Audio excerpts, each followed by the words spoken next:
문재인 대통령이 대통령 집무실 이전을 위한 예비비를 조속히 처리하라고 지시했습니다. 정부는 내일 임시 국무회의를 열고 집무실 이전 예비비 안건을 처리할 예정입니다. 윤석열 대통령 당선인의 새 정부 내각 인선이 속도를 내고 있습니다. 이르면 모레부터 국정 최우선 현안으로 꼽히는 경제와 안보 분야부터 인선이 이뤄질 걸로 보입니다. 기름값 급등 등의 여파로 지난달 소비자 물가가 4.1%나 올라 10년 3개월 만에 최고치를 기록했습니다. 정부는 다음 달부터 유류세 인하폭을 현행 20%에서 30%로 확대하기로 했습니다. 국내 첫 영리병원 개설 조건으로 외국인 진료를 금지한 건 잘못됐다는 1심 판결이 나왔습니다. 제주지방법원은 녹지병원 측이 제주도지사를 상대로 낸 소송에서 병원 측의 손을 들어줬습니다. 김여정 북한노동당 부부장이 서욱 국방장관의 선제 타격 발언을 또다시 문제 삼으면서 핵 무력까지 언급했습니다. 남한에 총포탄을 쏘지 않겠다고 하면서도 남한이 대결을 선택하면 핵 무력 임무를 수행하겠다고 위협했습니다. 러시아가 우크라이나에서 민간인을 집단 학살한 정황이 속속 드러나면서 국제사회 분노가 커지고 있습니다. 바이든 미국 대통령은 푸틴 러시아 대통령을 전범 재판에 회부할 것을 촉구했습니다. 뉴스큐 잠시 뒤에 뵙겠습니다.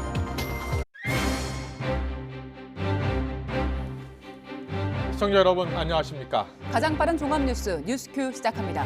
6월 1일 지방선거에 윤석열 대통령 당선인과 이재명 민주당 상임고문의 마음을 얻는 후보가 출마할 가능성이 크다는 전망이 잇따르면서 경선부터 두 사람의 대리전이 될 것이란 분석이 나오고 있습니다. 다시 고조되고 있는 선거 분위기 짚어보겠습니다.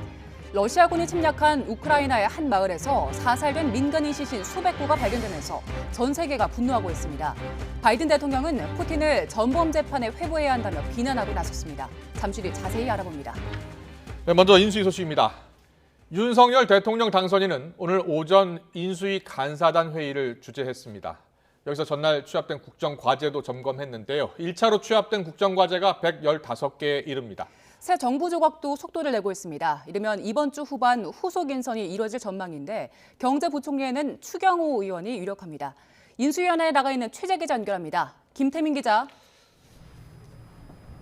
네, 서울 삼청동 인수위원회입니다. 네, 윤석열 당선인이 오늘 아침에 이제 인수위 회의를 주재했는데요. 오늘 일정 자세히 전해주시죠. 네, 윤석열 대통령 당선인은 오늘 오전 세 번째 인수위원회 간사단 회의를 주재했습니다. 이 자리에서 취합된 국정과제를 점검하고 선별하는 작업을 진행했는데요. 윤 당선인은 이런 당부의 말을 전했습니다. 들어보겠습니다. 우선 추진해야 할 과제들에 대한 선별 작업을 진행할 텐데 제가 선거 과정에서 국민께 약속드린 공약이 국정과제에 제대로 반영되어 있는지 다시 한번 점검해 주시길 부탁드립니다. 윤 당선인은 그러면서 선거 과정에서 제시된 공약은 나름의 심층 검토가 이뤄진 내용이라며 관련 자료를 잘 검토해달라고 당부했습니다. 또 국민이 당장 시급하게 생각하는 문제와 대내외 환경 변화에 따라 예상되는 수요를 잘 파악해서 늘 국가와 국민 전체를 보고 일해달라고 강조했습니다. 인수위 측은 현재 취합된 국정과제가 모두 115개, 또 세부 실천 과제도 587개에 달한다며 이걸 보완하고 압축해서 우선순위를 가리는 후속 작업이 이뤄지고 있다고 설명했습니다. 또 여기에 더해서 민주당 등 다른 당의 대선 공약도 포함해 국정과제로 반영할지 검토하기로 했다고 설명했습니다. 새 정부 내각 인선에 대한 관심도 큽니다. 앞으로 경제안보 분야 인선이 이루어질 전망이죠? 네, 그렇습니다. 그제 새 정부의 국정운영 전반을 관리할 국무총리 후보자가 지명되면서 후속 인선도 속도를 내고 있습니다. 앞서 인수위 관계자는 윤석열 당선인이 지명 전부터 한덕수 총리 후보자와 장관 인선에 대해 심도 깊은 논의를 했다고 밝혔는데요. 이를 바탕으로 이르면 모레부터 국정 최우선 현안으로 꼽히는 경제 안보 분야 인선이 이뤄질 것으로 보입니다. 총리 후보자와 이른바 경제 원팀을 이룰 경제부총리 후보자에는 국민의힘 추경호 의원이 사실상 내정된 것으로 알려진 가운데 핵심 요직으로 꼽히는 국정원장에는 조태용 의원, 외교부 장관에는 박진 의원 등이 하마평에 오르고 있고 산업부 장관 후보로는 현재 인수위 경제 2분과 간사를 맡고 있는 이창양 교수가 유력한 것으로 전해졌습니다. 네, 그리고 한덕수 총리 후보자에 대한 검증 문제 본격적으로 제기되고 있죠? 네, 그렇습니다. 한덕수 후보자는 과거 한 법무법인에서 고액 연봉을 받고 외환은행이 론스타에 매각하는 과정에 관여했다는 의혹에 대해 민주당은 송곳 검증을 벼르고 있습니다. 이에 대해 인수위 측은 고액 연봉 문제는 일부 국민 눈높이와 맞지 않는 점이 있다는 건 미리 알고 있었지만 지금의 난국을 타개하고 실질적인 국민 삶의 보탬이 될 적임자가 한 후보자라 판단했다고 설명했습니다. 한 후보자 역시 오늘 오전 출근길에서 고액 연봉에 대해 당장 입장을 내는 건 적절하지 않다고 말했는데요. 함께 들어보겠습니다. 우리가 국회 청문을 위해서 그 검증을 위해서 제출합니다. 네. 그럼 일단 제출이 되면 네. 그 팩트를 기초로 해가지고 우리 언론도 보시고 네. 국회의원도 보시고 다 봐가지고 네. 거기서 이제 질문을 하고 네. 답변을 하고 토론을 해가지고 네. 이제 모두가 판단을 하는 네. 거니까. 네. 그러면서 자료를 잘 만들어 국회에 제출하고 이후 사실관계를 기초로 언론과 국회의원들의 질문과 토론으로 판단할 거라 말했습니다. 이어 개별 건수 하나하나를 가지고 옳으냐 그르냐를 따지는 건 의미가 없다 생각한다고 선을 그었습니다. 한 후보자는 이와 함께 최저임금에 대한 질문에 대해 최저임금을 너무 높이 올리면 기업이 고용을 줄여 고용자와 노동자가 둘 다 지는 게임이 된다고 말했습니다. 이어 최저임금은 공권력이 개입하는 예외적 조치라며 정부 개입은 신중하고 또 최소한에 그쳐야 한다는 게 기본 원칙이라고도 강조했습니다. 윤석열 당선인 측근 인사들의 향후 행보도 속속 드러나고 있죠. 네, 그렇습니다. 윤석열 당선인의 최측근이자 핵심 관계자로 꼽히는 권성동 의원은 오늘 국민의힘 원내대표 도전을 선언했습니다. 권 의원은 오늘 낮 국회에서 기자회견을 열고 출마를 선언했는데요. 들어보겠습니다. 제가 원내대표가 된다면 협력과 건강한 긴장관계를 유지하며 당이 국정운영의 중심에 서도록 하겠습니다. 그렇게 하기 위해서는 무엇보다 대통령과의 신뢰관계가 필수적입니다. 이어 권 의원은 할 말은 하는 강단으로 대통령과 당이 국민 눈높이에서 벗어나지 않고 건전한 당정 관계를 만들겠다고 강조했습니다. 또 거대 의석을 차지하고 있는 민주당과도 민생 문제에 있어서는 철저히 협치하겠다는 포부를 밝히기도 했습니다. 이처럼 권 의원은 여소야대 정국에서 시작할 새 정부의 국정 운영을 뒷받침하기에 적임자라는 평가를 받아온 만큼 원내대표 당선이 무난할 것으로 관측됩니다. 이런 가운데 당선인 대변인인 김은혜 의원은 오늘 대변인직을 내려놓겠다고 밝히며 후임으로 배현진 의원을 소개했습니다. 김 의원은 이후 경기지사 출마 의사를 사실상 굳히고 내일 기자회견을 통해 출마를 선언할 것으로 파악됐습니다. 지난 대선 국면에서 이른바 대장동 저격수로 활동했을 뿐 아니라 인수위에서도 핵심 역할을 맡아온 만큼 유승민 전 의원과의 경쟁 구도를 형성할 전망입니다. 지금까지 서울 삼청동 인수위원회에서 YTN 김태민입니다. 윤호중 민주당 비상대책위원장이 YTN 라디오에 나와 인수위가 자신에게 발목 잡는 듯한 언행을 삼가달라고 한 것에 대해 발목이 그렇게 쉽게 잡히겠느냐면서 제동장치 없는 폭주자동차 같은 느낌이 든다고 말했습니다. 인수위를 점령군, 구속수사감이라고 비판한 것에 대해선 아직 취임한 것도 아닌데 인사 개입이 대단히 심하다며 안하무인격으로 월권하고 있기 때문에 그렇게 얘기한 것이라고 설명했습니다. 박홍근 원내대표도 원내대책회의에서 인수위가 공당 대표의 발언에 상식 밖 언행이라고 대응한 것은 북한에서나 있을 법한 일이라며 오만과 불통의 자세로 어떻게 야당과 협력하겠다는 건지 걱정이 태산이라고 말했습니다. 6월 지방선거에 출사표를 던진 후보들도 분주하게 움직였습니다. 경기도지사 출마를 선언한 국민의힘 유승민 전 의원은 이재명 전 지사의 정책 가운데 잘된 건 확실히 계승하고 잘못된 부분은 분명히 개혁하겠다고 밝혔습니다. 유 전 의원은 오늘 국민의힘 경기도청에서 기자 간담회를 열어 이 전 지사의 잘한 정책으로 코로나19 대응과 지역 화폐 등을 꼽은 뒤 기본주택 실험 등 부동산 정책은 잘못됐다고 언급했습니다. 같은 당 김은혜 의원의 경기지사 출마가 거론되는 데 대해선 뜨거운 경선을 통해 제대로 붙는 이미지를 보이는 건 나쁠 게 없다며 환영의 입장을 보였습니다. 경기지사 출마를 선언한 더불어민주당 조정식 의원은 당내 경선을 권리당원과 경기도민 모두 참여할 수 있는 선거인단 구성을 통한 국민 참여 경선으로 치르자고 제안했습니다.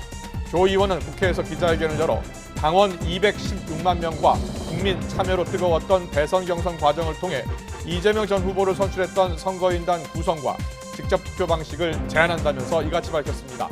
조 의원은 새로운 물결 김동연 대표가 민주당 당원 당규에 따른 경선이 본인에게 불리하다는 의견을 직간접적으로 피력하고 있지만 유력 후보의 경선 룰, 공정성 시비 등 소모적 논쟁으로 시간을 낭비해서는 안 된다고 말했습니다. 국민의힘 이준석 대표가 차기 당대표 선거와 관련해 익명으로 거론한 특정 인사가 도전하면 자신도 나설 수 있다고 시사했습니다. 이 대표는 오늘 CBS 라디오에 출연해 차기 당대표 선거와 관련해 특정인을 이니셜로 언급한 뒤 이들이 도전하면 그분을 막기 위해 뭐라도 해야 한다고 말했습니다. 이 대표는 특정인이 누구인지 그 가운데 한 명이 국민의당 안철수 대표냐는 질문에는 알려주지 않겠다며 즉답을 피했습니다. 문재인 대통령이 오늘 오전 대통령 집무실 용산 이전을 위한 예비비 관련 정부 검토 결과를 보고받고 최대한 빨리 임시국무회의에서 처리할 것을 지시했습니다. 이에 따라 내일 국무총리 주재 임시국무회의에서 집무실 이전 관련 예비비가 심의 의결될 예정입니다. 청와대 연결합니다. 백종규 기자. 네, 청와대 춘추관입니다. 오늘 문 대통령이 대통령 집무실 용산 이전과 관련해서 예비비 처리를 신속하게 처리하라고 지시했다고요? 네, 박경미 청와대 대변인은 오늘 오전 문재인 대통령 주재 국무회의 이후 브리핑을 열었는데요. 이 자리에서 문 대통령이 오늘 오전 대통령 집무실 용산 이전을 위한 예비비 관련 정부 검토 결과를 보고받았다고 전했습니다. 그러면서 문 대통령이 최대한 빨리 임시 국무회의를 열어 예비비를 조속히 처리하라고 지시했다고 밝혔습니다. 이에 따라 정부는 내일 임시 국무회의를 열어 집무실 이전 관련 예비비를 심의 의결할 예정이라고 말했습니다. 임시국무회의는 내일 오전 10시에 서울 정부청사에서 김부겸 국무총리 주재로 열릴 예정입니다. 브리핑 이후 청와대 핵심 관계자는 기자들과 만나 문 대통령이 이 같은 지시를 내린 배경도 설명했는데요. 지난 3월 28일 문 대통령이 윤석열 대통령 당선인과 회동하면서 큰 틀에서 정부 이양 작업에 잘 협조하기로 했다면서 이에 따라 협조가 이루어지고 있는 것이라고 덧붙였습니다. 또 청와대가 그동안 제기해온 집무실 이전에 따른 안보 우려에 대해서는 예비비 집행 과정에서 지속적으로 보완책을 협의할 수 있을 것이라고 말했습니다. 내일 통과되는 예비비 액수에 대해서는 구체적으로 확인하기 어렵다며 말을 아꼈는데요. 정부와 대통령직 인수위원회가 일단 360억 원대 규모로 예비비를 편성한 뒤에 세부 조율을 한 것으로 알려졌습니다. 1차 예비비에 국방부의 합참 건물 이전비가 빠진 것 아니냐는 관측도 있었지만 정부는 일단 국방부 이사 비용을 포함하기로 한 것으로 알려졌습니다. 대신 한미연합훈련 유관부소의 경우 이사 시기를 늦춰 안보 공백을 최소화할 방침입니다. 청와대 핵심 관계자는 추가 예비비를 의결할지는 차차 협의해 나갈 것이라고 덧붙였습니다. 김은혜 당선인 대변인도 오늘 오전 브리핑에서 예비비와 관련해 내일 임시국무회의가 소집돼 처리되는 것으로 안다며 현 정부와 원만히 협의가 이루어지고 있다고 설명하기도 했습니다. 또 인수위 측에서 요청한 496억 원이 전부 상정되지 않는 점에 대해서는 구체적 액수에 따라 상호 의견 교환이 있을 정도로 그렇게 각박하지는 않다고 덧붙였습니다. 윤석열 당선인 측 장제원 비서실장도 예비비 임시국무회의 회의 결과 관련해 아주 좋은 모습으로 진행되고 있다고 평가했습니다. 그러면서 나머지 금액도 절차가 완료되는 대로 협조하겠다고 어제 통보가 왔다며 집무실 이전과 관련해 청와대와 당선인 사이에 잘 협조해보겠다는 말씀을 드린다고 밝혔습니다. 내일 임시국무회의에서 대통령 집무실 이전 관련 예비비가 심의 의결되는 만큼 후속 작업에도 속도가 날 것이라는 전망이 나옵니다. 지금까지 청와대 춘추관에서 YTN 백종규입니다. 일부 온라인 쇼핑몰에서 하루 만에 품절된 슬리퍼입니다. 3만 원대에 판매되고 있는데 물건이 없어서 슬리퍼를 사지 못했다는 글이 김건희 여사 팬카페에 올라오기도 했습니다. 이 슬리퍼, 김건희 여사가 어제 공개한 사진 속 그 슬리퍼입니다. 자주색 후드티에 통큰 청바지를 입은 김건희 여사. 서초동 자택 앞에서 경찰 탐지견과 함께 찍은 사진을 공개했습니다. 사진 속 김 여사의 모습에 지지자들은 검소하다는 반응을 보였습니다. 또 SNS도 공개했습니다. 게시물에는 5년 전 19대 대선 다음 날 문재인 대통령이 등장한 사진도 있는데요. 김 여사는 문 대통령이 아이들과 함께 뛰고 있는 사진에 대통령도 뛰게 한 점핑 위드 러브라는 글을 남겼습니다. 하지만 김 여사의 사진 공개를 비판하는 목소리도 나옵니다. 이번 사진이 지난달 4일 검은색 정장을 입고 사전 투표를 하는 모습과는 달리 매우 편안한 복장으로 나타난 걸 두고 연출이 아니냐는 지적입니다. 민주당은 김건희 여사의 새로운 사진 공개를 두고 이런 반응을 보였습니다. 공개활동 재개를 위해 국민 여론을 떠보려는 언론 플레이로 보인다는 점에서 매우 유감스럽습니다.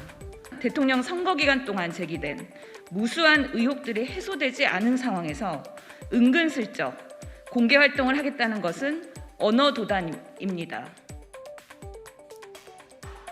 김건희 여사는 당선 직후 언론 인터뷰에서 영부인이란 호칭보다는 대통령 배우자라는 표현을 써달라고 했는데요.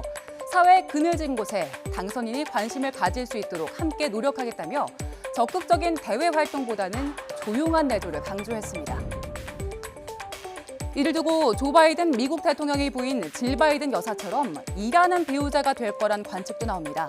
질 바이든 여사는 영부인이 된 이후에도 교단에서 학생들을 가르치면서 새로운 영부인상을 제시했다는 평가를 받고 있습니다. 여기에 윤 당선인이 대통령 부인을 보좌하는 청와대 제2부속실의 폐지를 공식화한 만큼 김건희 여사도 어떻게든 지금까지 대통령 부인의 역할과는 다른 모습을 보일 가능성이 높다는 분석입니다. 윤석열 대통령이 취임하는 다음 달 10일 이후 김 여사가 과연 어떤 행보를 보일지 주목됩니다. 부산대학교가 조국 전 법무부 장관 딸 조민 씨 의학전문대학원 입학 취소 안건을 교무회의를 열어서 심의하고 있습니다. 앞서 부산대는 지난해 8월 입학 전형 공정관리위원회 자체조사 결과서와 정경심 전 동양대 교수 항소심 판결 등을 검토해 조 씨 입학을 취소하는 예정 처분을 했고 조 씨에게 소명 기회를 주는 청문 절차를 진행했습니다. 애초 결정대로 조 씨의 입학이 취소되면 부산대가 보건복지부에 공문을 보내 의사 면허 취소 절차도 시작될 전망입니다. 한영외고도 조국 전 법무부 장관의 딸 조민 씨의 학교생활기록부 정정을 위한 절차에 들어간 것으로 확인됐습니다. 서울시교육청은 조 씨가 졸업한 한영외고가 지난달 23일 학업성적관리위원회를 열고 생활기록부 정정 여부 심의를 위한 법률을 검토하고 절차를 논의했다고 밝혔습니다. 또 고려대는 지난해 8월 입학취소 처리 심의위원회를 구성해 검토하고 있지만 아직 결론을 내지 못했습니다. 산업부 블랙리스트 의혹을 수사하고 있는 검찰이 열흘 넘게 압수물 분석 작업을 이어가고 있습니다. 당시 산하 기관장들에게 사퇴를 종용한 것으로 지목된 인물들에 대해서는 아직 별다른 조사가 진행되지는 않고 있는데요. YTN 취재진이 핵심 인물 가운데 한 명인 이인호 전 산업부 차관을 직접 만나서 당시 사퇴 압박이 관례였는지 등을 물어봤지만 지금은 드릴 말씀이 없다는 말만 되풀이했습니다. 황보혜경 기자의 보도입니다. 문재인 정부 출범 뒤 임기가 남은 산하 기관장들에게 사퇴를 종용했단 이른바 산업부 블랙리스트 의혹.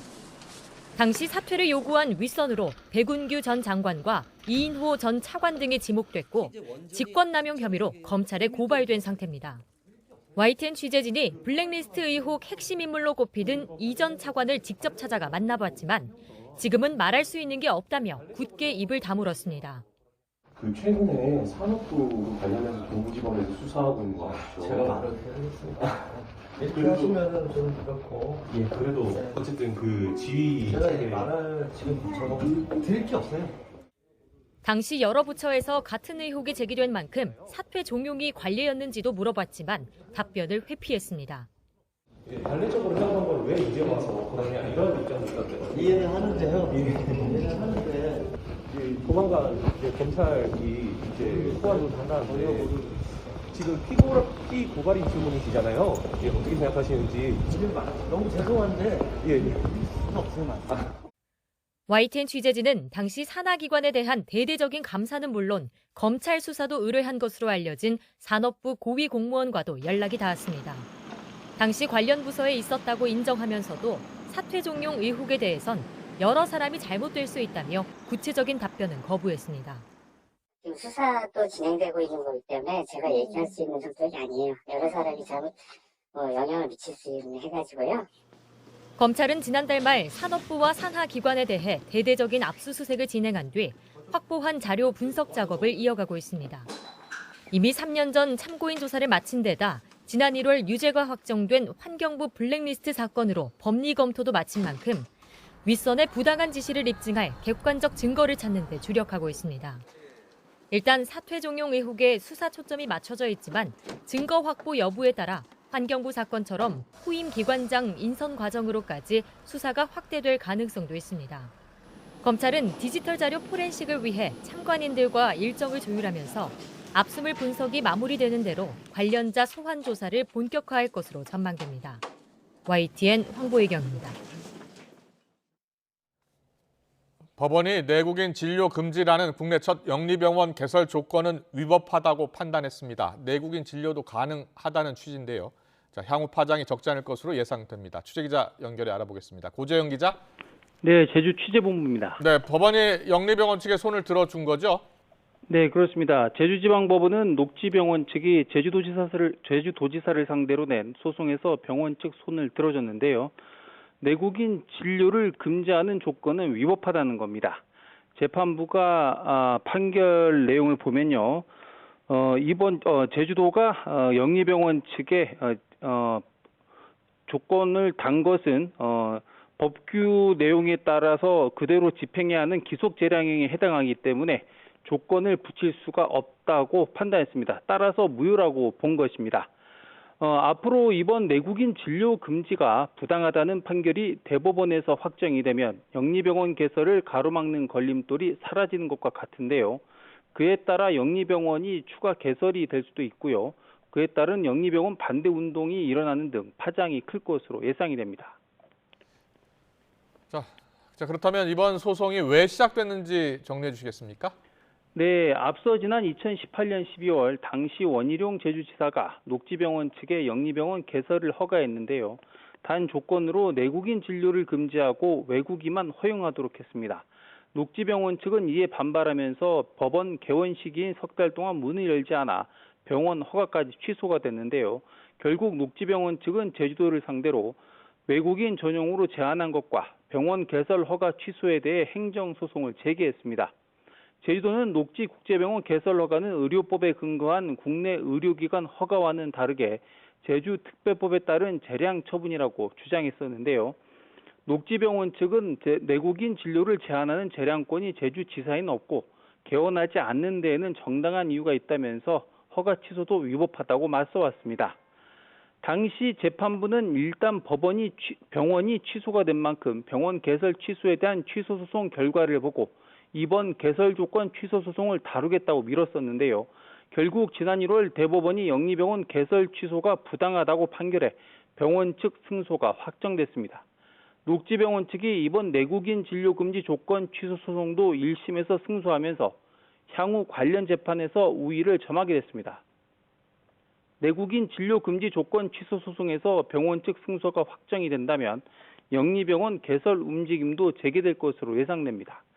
제주도는 이번 소송과는 별개로 녹지병원이 최근 병원 건물과 부지를 국내 법인에 매각함에 따라 병원 개설 취소 절차를 진행하고 있습니다. 지금까지 제주취재본부에서 YTN 고재영입니다. 보험금을 노리고 남편을 3차례에 걸쳐 살해하려 시도한 혐의로 수사를 받던 도중 잠적한 부인과 내연남의 행적이 여전히 묘연합니다. 경찰은 부인 이은혜 전 남자친구가 교통사고로 사망했다는 의혹에 대해서도 내사에 착수했습니다. 과거 피의자들이 범행을 시도했던 장소에 YTN 취재기자 나가 있습니다. 윤혜리 기자. 네, 경기 용인시 처인구 낚시터에 나와 있습니다. 네, 지금 윤 기자가 나가 있는 저수지가 과거 피의자들이 범행을 시도했던 곳입니까? 네, 이곳은 지난 19년 5월 부인인 이은혜 씨가 남편 윤모 씨를 물에 밀어 빠뜨렸다는 증언이 나온 곳입니다. 저수지 곳곳에는 수심이 깊어 익사 위험이 있으니 수영을 금지한다는 표지판이 붙어 있습니다. 윤 씨는 부인 이은혜와 공범이자 내연남인 조연수 등과 함께 지난 2019년 5월경 이곳 낚시터를 찾았습니다. 인적이 드문 새벽녘 물에 빠졌다가 다른 지인의 도움으로 탈출한 윤 씨는 부인 이은혜에게 너가 나를 떠민 것을 다 알고 있다는 취지로 말했던 것으로 전해졌습니다. 앞서 석 달 전엔 강원도 양양군 펜션에서 이들이 윤 씨에게 보거피 등을 섞인 음식물을 먹여 살해를 시도한 정황도 파악됐습니다. 윤 씨는 같은 해 6월 말 경기 가평 용소계곡에서 물에 빠져 숨졌습니다. 부인 이은혜와 내연남 조현수는 생명보험금 8억 원을 노리고 수영을 못했던 윤 씨에게 다이빙을 강요한 뒤 구조 요청을 무시한 혐의를 받습니다. 이와 별도로 경찰은 이은혜와 과거 교제했던 남성도 사망했다는 의혹과 관련해 입건 전 조사에 착수했습니다. 온라인 커뮤니티를 중심으로 지난 2010년 인천 미추홀구 석바위 사거리 일대에서 교통사고로 남자친구는 사망하고 동승자였던 이은혜만 보험금을 수령했다는 의혹이 제기됐습니다. 경찰은 당시 사고 지점에서 유사한 사고 기록이 조회되진 않았다면서도 사실 여부를 확인해 볼 예정이라고 밝혔습니다. 현재 이은혜와 조현수에 대해선 출국 금지와 공개 수배가 내려진 상태로 검찰은 주변 목격담 등을 토대로 이들 행적을 추적하고 있습니다. 지금까지 경기 용인시 처인구 낚시터에서 YTN 윤혜리입니다. 지난해 11월 인천의 한 다세대 주택에서 층간소음으로 인한 다툼 끝에 흉기 난동 사건이 벌어진 일 기억하실 겁니다. 피해자 가족 측이 사건 발생 5달 만에 당시 상황이 담긴 CCTV를 공개했습니다. 출동한 경찰관들의 부실 대응이 고스란히 담겨 있는데 경찰은 죄송하다며 다시 한번 고개를 숙였습니다. 취재기자 연결합니다. 홍민기 기자. 네, 사회일부입니다. 네, 층간소음 흉기 난동 당시에 경찰관들의 대응 모습이 담긴 CCTV 영상 공개가 됐죠? 네, 그렇습니다. 오늘 오전 10시쯤 인천 층간소음 흉기 난동 사건 피해자 가족들이 기자회견을 열었습니다. 지난해 11월 인천 서창동 다세대 주택에서 사건이 일어난 지 5달 만입니다. 당시 출동한 경찰관 2명이 흉기 난동을 보고도 현장을 떠나면서 부실 대응 논란이 크게 일었는데요. 당시 현장 상황이 담긴 CCTV 영상이 오늘 공개됐습니다. CCTV 영상을 보면서 설명해드리겠습니다. 지난해 11월 15일 오후 5시쯤 다세대 주택 1층 현관에서 촬영된 영상입니다. 3층에서 흉기 난동이 일어난 직후 여성 경찰관 김모순경이 1층으로 내려오는데요. 손으로 목을 가리키며 당시 상황을 설명하는 듯한 모습이 보입니다. 이어 경찰관과 함께 있던 피해자 가족은 3층으로 뛰어 올라가지만 두 경찰관은 건물 밖으로 나가는데요. 장갑을 끼는 등 준비를 마친 뒤 다시 건물로 들어오려 하지만 1층 공동 현관문이 닫혀 다시 들어오지 못합니다. 문을 두드리거나 당기기도 하고 근처 주민이 삽을 가져와 문을 열려고 시도하기도 하는데요.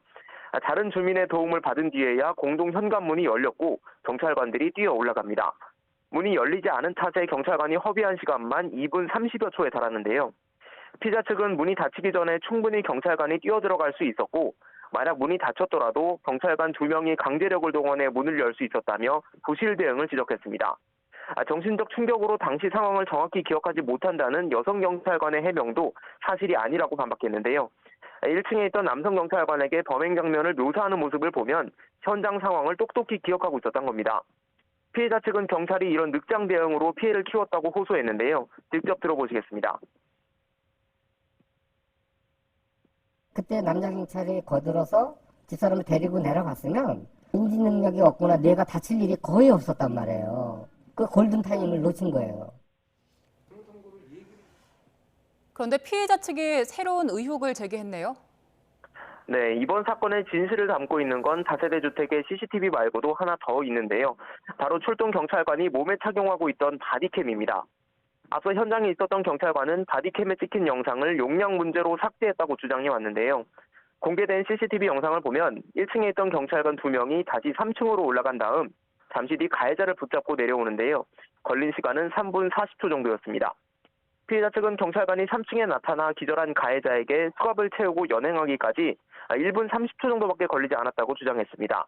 나머지 2분여 동안은 경찰관 2명이 부실 대응 정황이 바디캠 영상에 담겨 있을 거라며 고의로 삭제한 게 아니냐 이런 의혹을 제기했는데요. 공개한 CCTV 영상을 바탕으로 해당 경찰관에 대해 신속하고 공정한 수사를 벌여달라고 다시 한번 촉구했습니다. 또 이번에 영상을 공개한 건 경찰관 개인의 일탈을 지적하기 위해서가 아니라 시민의 생명과 안전을 지키는 데 소홀했던 경찰 조직에 경각심을 주기 위함이라고 설명했습니다. 당시 출동한 두 경찰관은 사건 발생 열흘 만에 직위 해제됐는데요.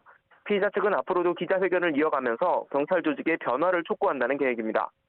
오늘 기자회견에 대해 경찰은 수사 중인 사건이라 CCTV를 공개하지 못해 송구하다면서 경찰청과 인천경찰청 차원에서 여러 번 사과의 뜻을 전했지만 여전히 죄송한 마음이라며 다시 한번 고개를 숙였습니다. 지금까지 사회일부에서 전해드렸습니다. 물가가 비상입니다. 기름값은 물론 생활필수품, 음식값 등 가릴 것 없이 연일 가격이 오르고 있습니다. 이처럼 고물가가 이어지면서 3월 소비자 물가 상승률은 4.1%로 10년 3개월 만에 최고치를 기록했습니다. 취재 기자 연결합니다. 최기성 기자. 네, 서울 남대문 시장입니다. 물가가 많이 오르면 지갑 열기가 쉽지 않을 겁니다. 남대문 시장도 타격이 크겠는데요. 어떻습니까? 네, 이곳 서울 남대문 시장은 코로나19 상황 악화 이후에 큰 타격을 받은 곳 중 한 곳입니다. 장기화한 거리두기에 오미크론 확산 등의 영향으로 손님이 실제로 줄었다고 현장 상인들은 증언하기도 했습니다. 이 소비자 물가 상승률이 4%대를 기록하면서 이곳에도 어떤 영향을 미칠지도 관심인데요.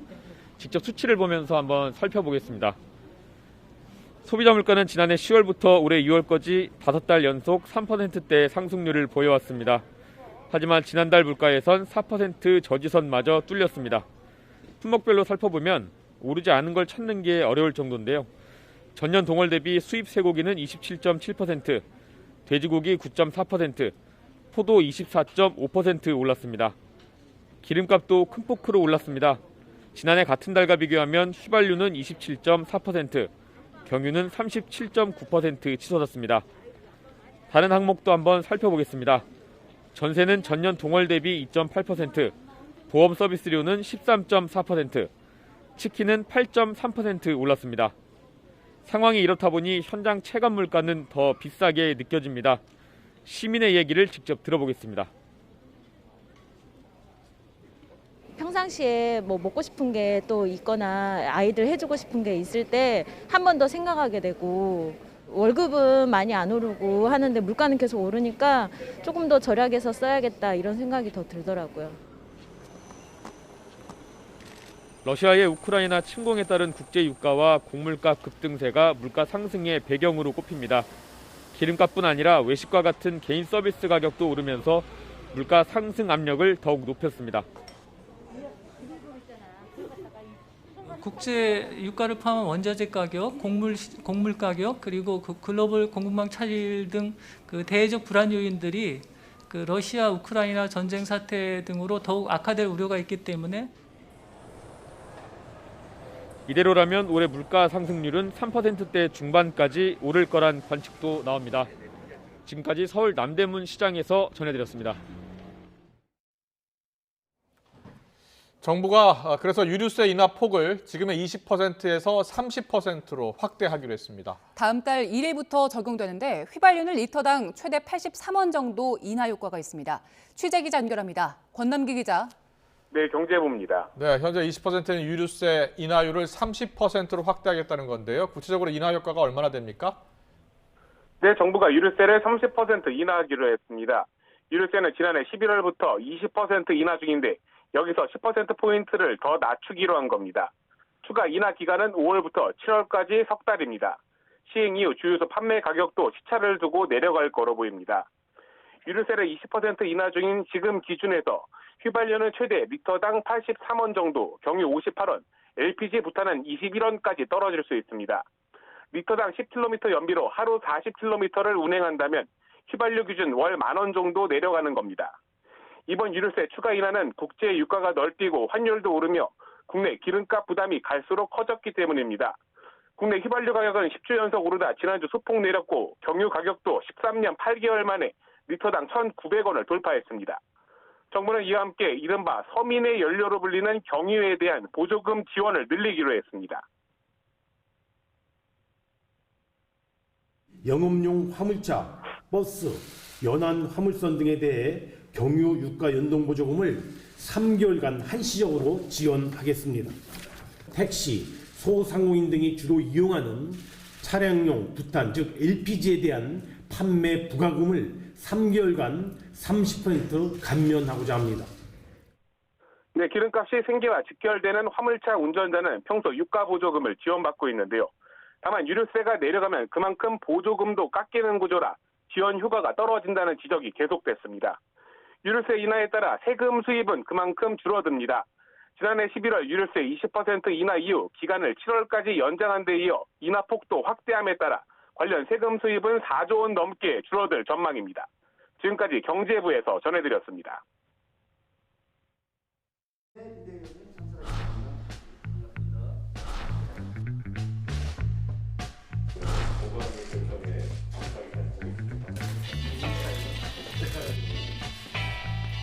윤석열 정부 성공을 위해 가지고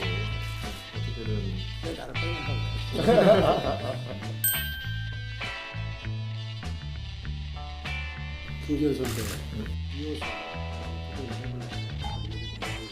이걸 나도 다시 설명하려고. 학생인데 뭐.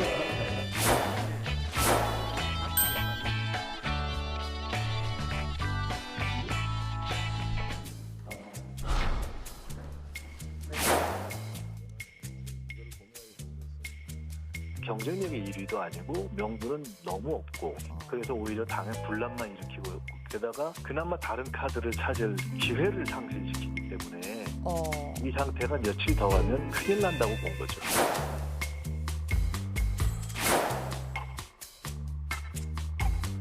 제가 뭐 이재명 후보와 정말 잘 안다고 생각하는 사람입니다. 예. 이재명 후보 뭐 그렇게 뒤에서 숨어가지고 뭐 대리 정치하고 뭐 그럴 만큼 느긋한 사람 아니에요. 이재명 대 무슨 뭐 이낙연 예파의 갈등 이렇게 보는 거는 완전히 잘못 보는 거다 이렇게 봅니다.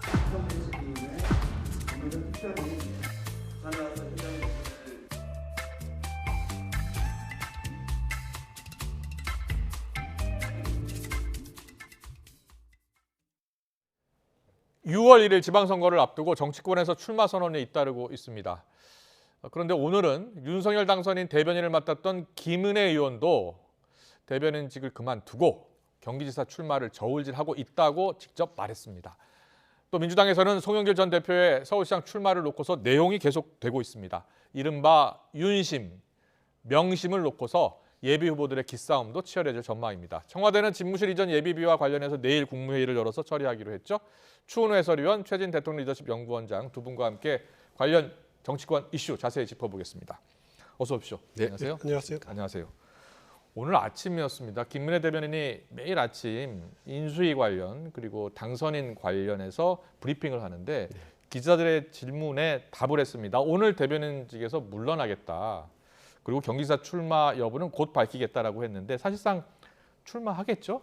출마나 결심을 사실상 예. 굳혔다고 봐야죠. 예. 당선인 대변인이라는 역할이 지금 이 시점에서 정말 중요한 자리 아닙니까? 그렇습니다. 그것을 그만두고 둘 정도라면은 이미 이제 마음 사실상 굳혔다라고 보시면 될 것 같고요. 네. 지금 국민의힘은 광역단체장 공천 신청을 받고 있습니다. 내일까지입니다. 그렇군요. 어제부터 내일까지인데 예.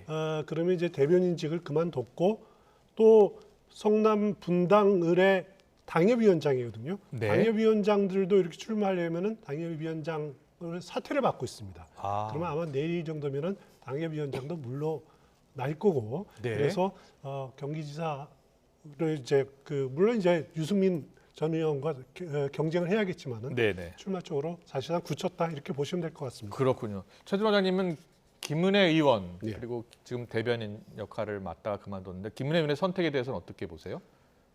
뭐 일단 윤석열 당선인의 윤심이 그래도 강하게 작용한 것 같다고 봅니다. 그렇게 보십니까? 예, 그래서 왜냐하면 지금 당선인의 가장 가까운 물리적으로 가까운 1호가 김은혜 의원 아니겠습니까? 그렇죠. 매일 같이 이야기도 하고. 예, 그렇습니다. 예. 아마 이것도 대변인직 그만둘 때도 이야기했을 거예요. 네, 지금 중요한 시기인데 윤석열 당선인이 아니 지금 어떻게 지방선거 출마할 수 있나요? 라고 비싼 말만 해서 출마를 못합니다.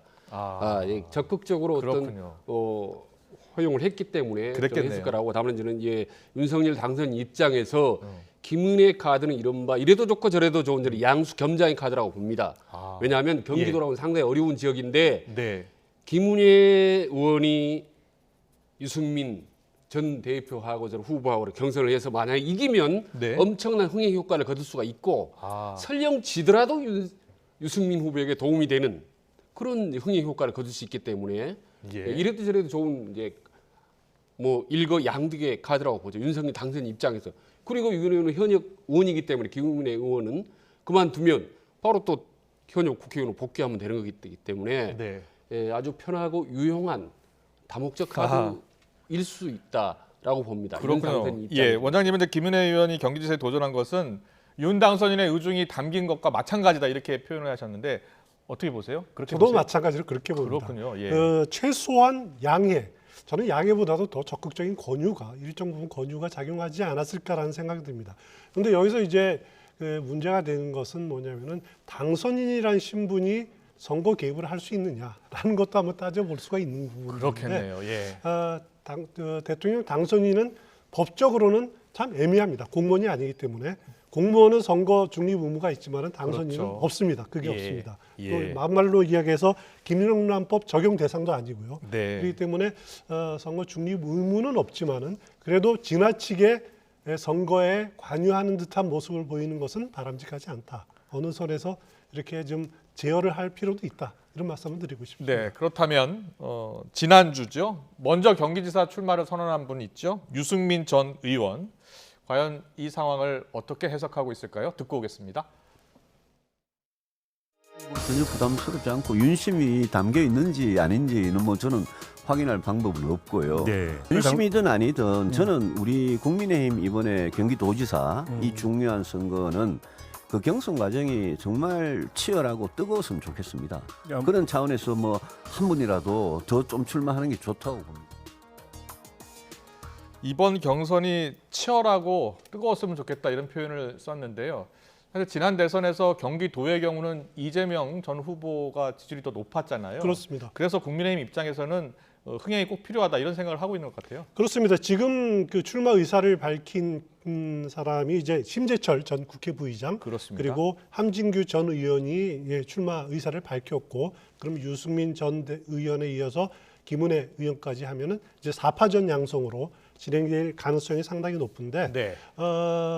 지금 국민의힘 경우에는 광역자치단체장을 어떻게 이제 경선을 어떻게 하냐면은 선거인단, 네. 그러니까 당심이죠. 선거인단 50%, 예. 그리고 일반 여론조사 50%, 50대 50으로 그렇게 반영이 됩니다. 지금 상태에서는 뭐 그 유승민 전 의원 그리고 김은혜 의원 예. 둘 사이에 양강 구도가 형성될 것 아니냐, 네. 이런 것이 일반적인 분석인 것 같습니다. 그렇군요. 자, 김은혜 의원이 출마를 선언하면 유승민 전 의원과 경선이 아주 치열해질 것 같다는 분석을 해주셨는데 최근 여론조사를 잠깐 보겠습니다.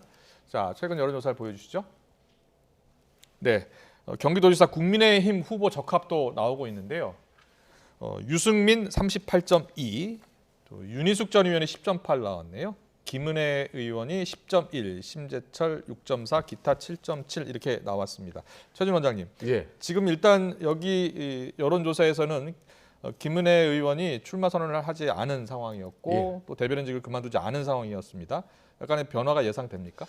지금 여론조사로 보면 거의 4배 가까이 유승민 지금 후보가 유리하지 않습니까? 예. 근데 만약 저 상태에서 경기도 국민의힘 경선이 치러져서 만약에 김은혜 의원이 승리할 경우에 저건 대이변이라고 볼 수 있습니다.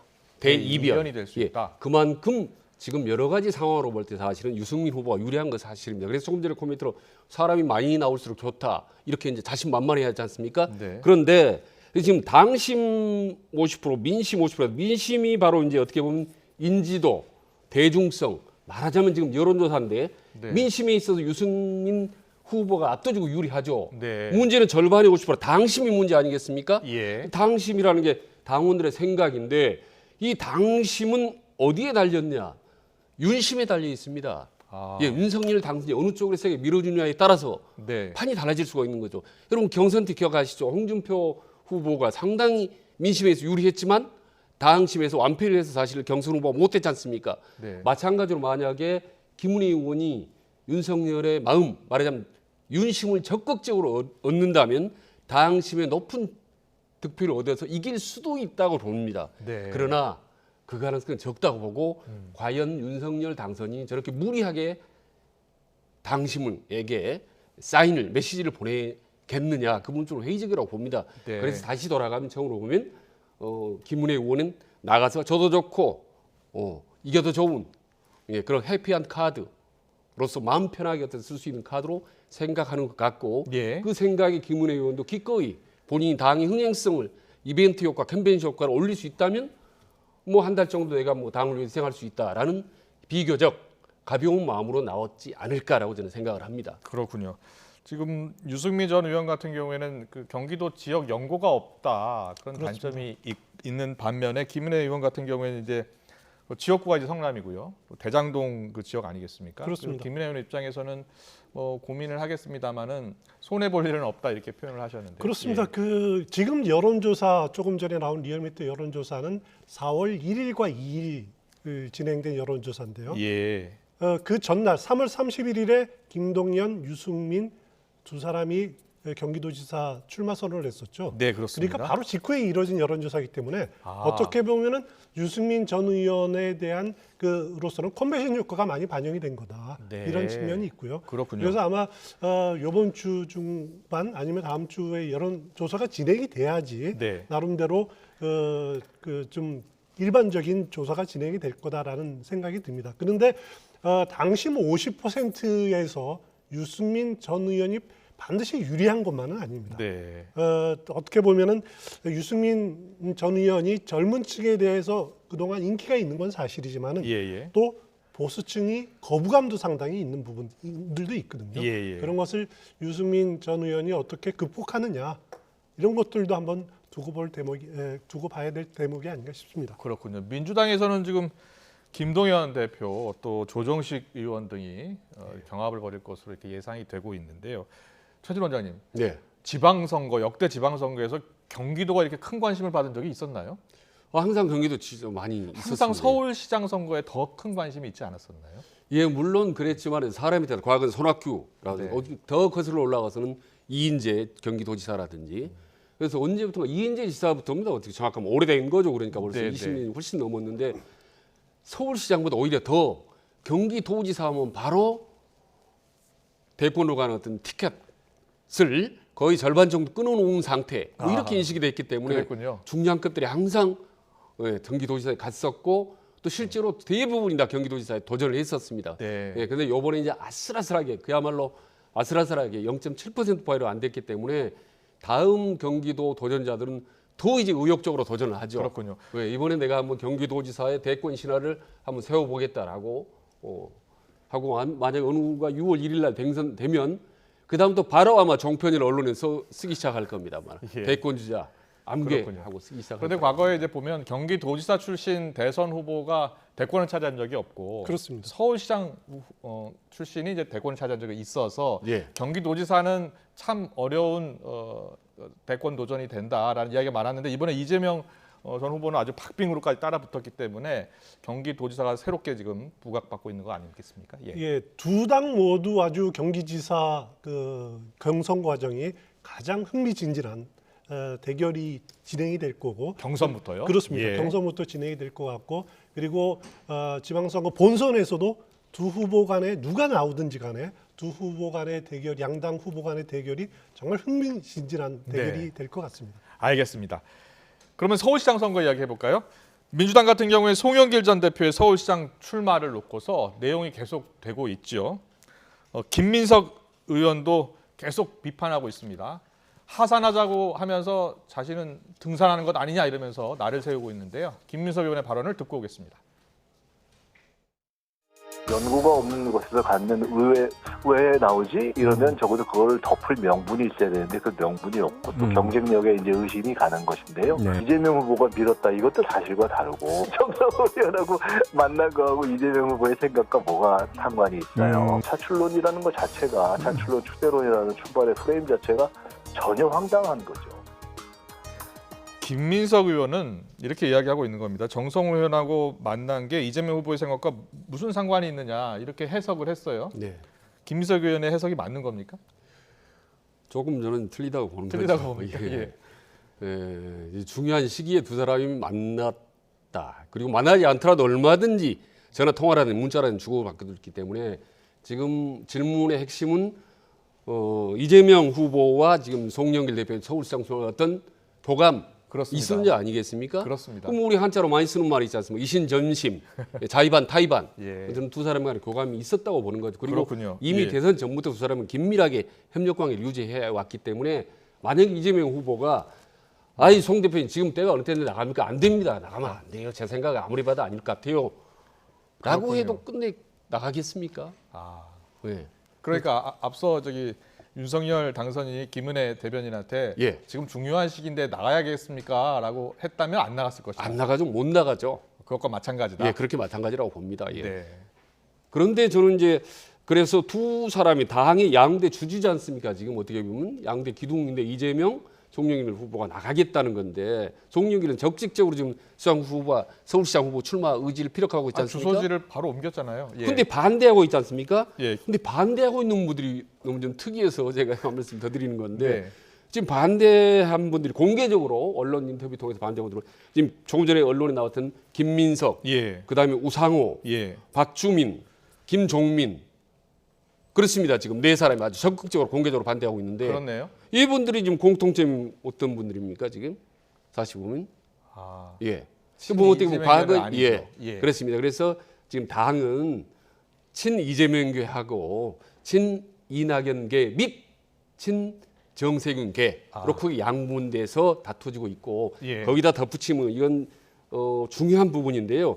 친문 네. 내부에서 핵심적인 분화 현상이 나타나고 있다는 거하고 좀 더 자세하게 깊이 더 들어가면 이를테면 문재인 정부 중심 추락을 이루고 있는 5.86 운동권 내부에서 네. 서울시장 선거, 지방선거를 앞두고 서로 몇 갈래로 지금 또 아주 세분화되고 있다는 것을 지금 반증해 주는 거죠. 그렇군요. 그래서 예. 결론은 문재인 정부 중심을 이끌었던 친문의 핵심 그룹이 앞으로 더 오늘 내일 모레까지 서울시장이나 경기도지사를 놓고 상당히 여러 갈래로 된 나라지가로 저는 앞으로 또 다른 변수가 서울시장에서 이어서 경기도지사 예. 경선 과정에서 상당히 분화 현상이 세게 일어날 거라고 저는 봅니다. 그렇군요. 우상호 의원 같은 경우에는 송영길 전 대표 출마를 놓고서 이렇게 이야기하더라고요.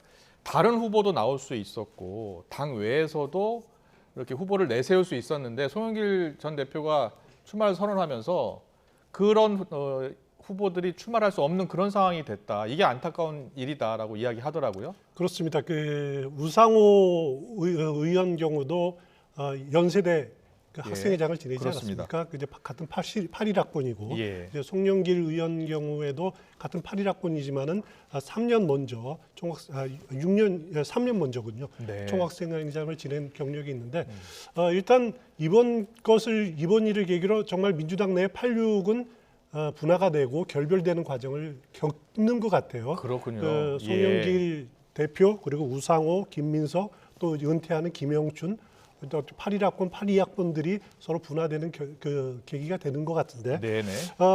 송영길 대표와 이재명 고문 입장에서는 뭐냐면은 선거에 승리하는 것이 가장 정의가 아니겠느냐. 네. 그러니까 명분도 중요하고 하지만은 송영길 전 대표가 서울시장 나오는 것은 명분이 없다라고 하지만은 그 명분을 내세우는 것보다 중요한 것이 서울시장 선거를 이기려면은 그 이재명 후보가 받은 표를 응집할 수 있는 그런 사람이 필요하다. 네. 그 사람이 송영길 전 대표고 송영길 전 대표만한 사람이 없다라는 그런 생각들을 가지고 있는 것 같아요. 그렇군요. 그걸 이제 달리 이렇게 포장을 하고 있는 건데. 네네.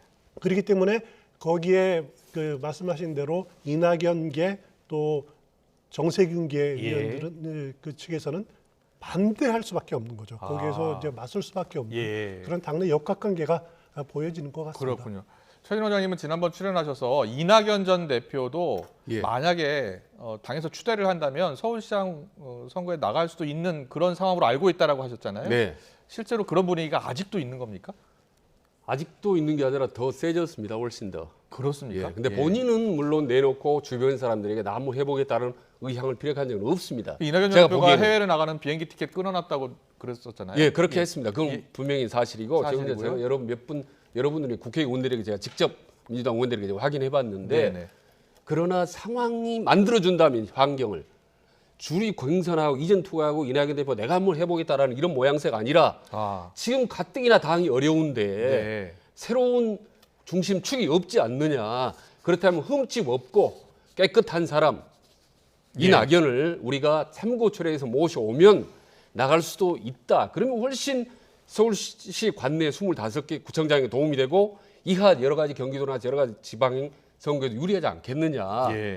라고 강력하게 이낙연 대표의 측근 현역 국회의원이 몇 분이 그렇게 저한테 얘기를 하더라고요. 그렇군요. 예, 그 정도 여의도 문법상 그거는 뭐 얼마든지 우리가 해석할 수 있는 거 아니겠습니까? 알겠습니다. 누가 과연 민주당의 서울시장 후보가 될지 관심 있게 지켜볼 관전 포인트가 되겠습니다. 이런 가운데요, 이재명 상임 고문 이야기가 나오고 있습니다. 칩거를 깨고 서서히 기지개를 켜고 있다라는 보도가 나오고 있는데요. 팬카페가 생겼는데 3월 10일 생겼는데 벌써 회원이 거의 20만 명 가까이 된다고 합니다. 어떻게 보세요? 지금 이재명 고문 같은 경우에 낙선 인사도 검토하고 있나 봐요. 호남 부적을 시작으로. 그렇습니다. 그 이재명 고문의 이제 측근들에서 그 어떻게 보면 전국 순회하는 낙선 인사를 하자. 그거를 시작을 호남에서부터 시작을 하자라고 이제 건의를 계속 하고 있는 것 같아요. 그 이재명 고문 측은 여기에 대해서 가타부타 명확하게 답은 주지는 않고 있습니다만 하나의 그 생각할 수 있는 안으로 지금 검토 중인 것은 분명해 보입니다. 하지만은 이게 왜냐면은 이렇게 서서히 몸풀기를 해야지 지방선거에서 이재명을 찾는 사람들이 계속 러브콜이 이어질 거다라고 하는 거죠. 그러기 위해서 먼저 몸을 풀어야 된다라는 거고 그 첫 활동이 방금 조금 전에 말씀하신 팬카페입니다. 팬카페 그 이재명인의 마을 여기에 대표직인 이장이 대표인데 이것도 수락을 그렇습니다. 했더라고요. 이제 이재명 이장입니다. 그렇습니다. 재명인의 마을 이장. 그래서 이제 활동을 조금 더 본격화하는 것 아니냐는 추측을 할 수 있을 것 같습니다. 너무 이른 것 아니냐라는 관측도 있어요. 어떻게 보세요? 예, 저는 개인적으로 어드바이스를 이재명 후보와 민주당을 위해서 내가 후보를 하는 좀 이르다고 보는 거죠. 근데 이재명 후보가 좀 마음이 초조할 것 같은 것은 이해를 합니다. 왜냐하면요, 6월 1일 지방선거인데 선거운동 기간 한 20일 빼고 나머지 또 앞에 경선기간 빼면 4월 중순부터는 사실상 공천 국면에 들어갑니다. 그러면 공천을 누가 하느냐, 누가 영향을 미치느냐에 따라서 향후 완전히 판도가 달라지거든요. 그래서 어떤 형태로든지 좀 개입을 하고 싶은 마음이 있을 거고 빨리빨리 오십시오 당으로 이걸 요청하는 사람은 열성 지지층이거나 본인이 지방선거에 출마하고 싶은 사람들입니다.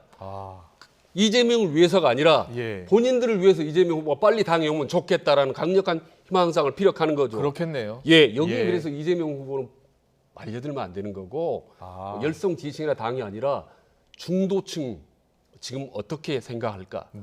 이걸 보면서 조금 멀리 한 텀 멀리 보면 저는 좋은 기회가 이재명 후보에게 분명히 온다고 봅니다. 그렇군요.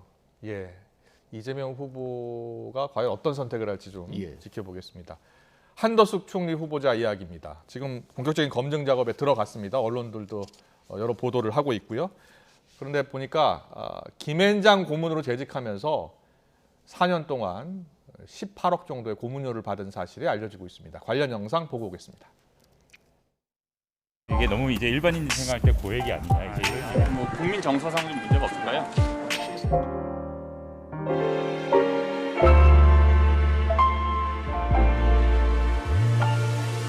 일반인이 생각할 때 고액이 아니냐. 아니 그거는 우리 기자님의 생각이고 이 문제는 우리는 확실해요. 지금 모든 거를 팩트 체크를 해가지고 하나를 가지고 이게 뭐 옳으냐 그러냐 그거는 의미가 없다고 생각해요. 저희가 하나도 숨기지 않고 다 설명할 수 있습니다. 국민 정서상 좀 문제가 없을까요? 사실 뭐 잘 좀 판단해 주세요.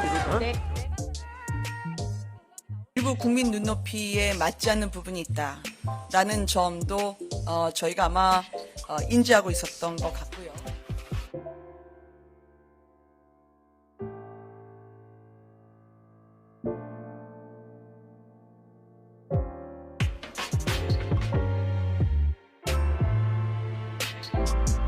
제대로 된 검증이야말로 국민들이 야당에게 바라는 역할입니다.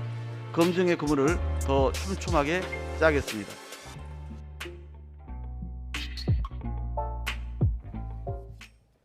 네, 당선인 측에서도 일단 들으시는 것처럼 한총리 후보자의 고액 보수를 알고 있었다라고 이야기했고요. 민주당에서는 4년 4개월 18억 너무 과하다라는 주장입니다. 자, 한덕수 후보자의 18억 고문료 우리 국민들은 어떻게 평가하고 있을까요? 어떻게 보세요? 일단 한덕수 후보자 경우에는 김앤장하고 굉장히 인연이 많습니다.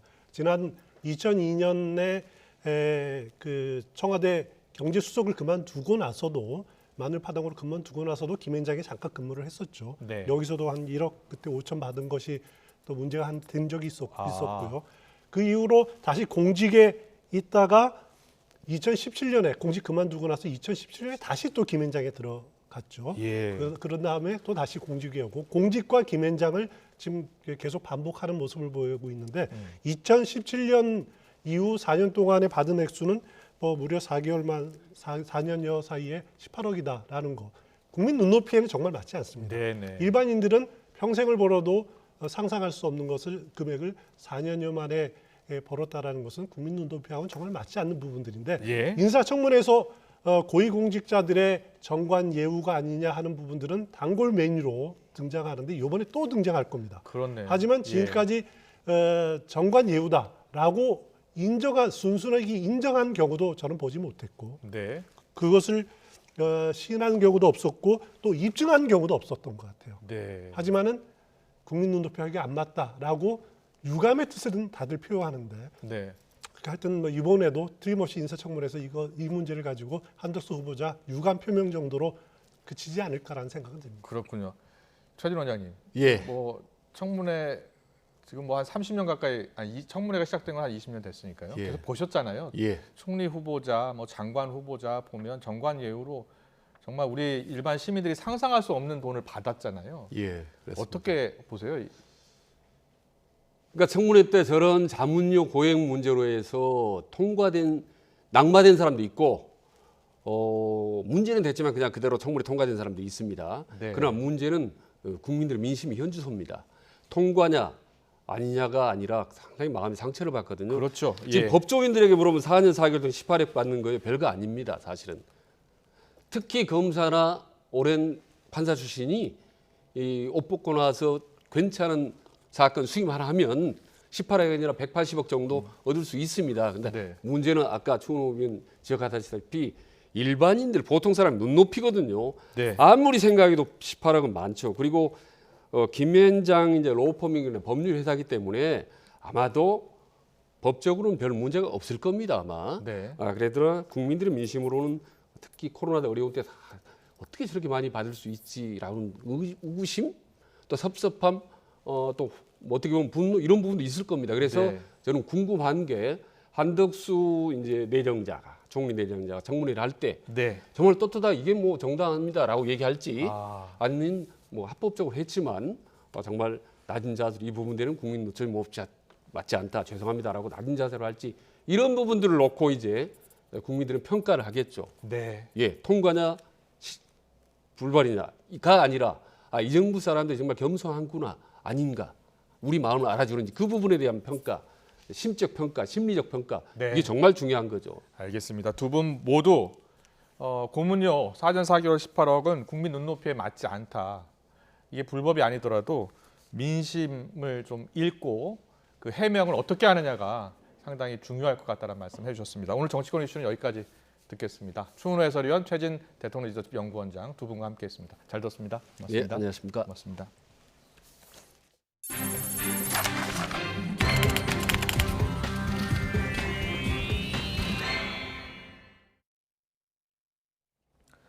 경북 봉화군에 산불이 발생해 강풍을 타고 확산하면서 산불 2단계가 발령이 됐습니다. 1년 중 가장 산불 위험도가 높은 시기 한식 명절이 내일이어서 국가 산불 위기 경보도 경계로 한 단계 올랐습니다.